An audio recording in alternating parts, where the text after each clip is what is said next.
Hi, I'm Dr. Shaw. I'm going to talk a little bit right now about home therapies and tips that you can do at home for your osteoarthritic joint pain. You should understand that these joint pains that you have from your osteoarthritis are generally degenerative in nature, and they are the result of immobility and joint destruction, which you can help prevent by doing resistive exercises. Now, both weight-bearing exercise and non-weight-bearing exercise are appropriate depending on the type of osteoarthritic condition you have, but you should keep yourself mobile. If you don't keep yourself mobile, you can be sure that these joint conditions will progress over time.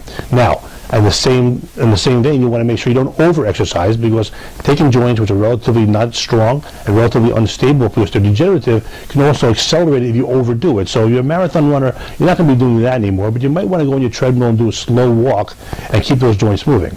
Of course, one of the biggest complications of degenerative changes in the joints or osteoarthritic joint pain is that you're immobile and you lose the flexibility.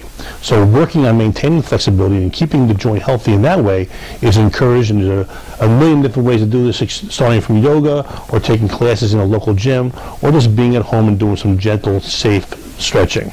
Now, there are people who do other type of approaches too, including nutrition, but for the most part, applying a hot pack or a cold pack during your acute or your subacute or chronic inflammation stages are perfectly okay and safe.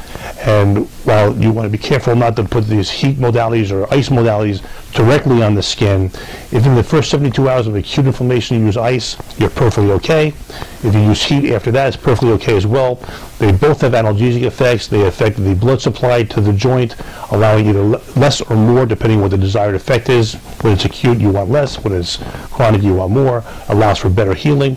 And there's a lot you can do at home, but you got to maintain mobility and maintain activity.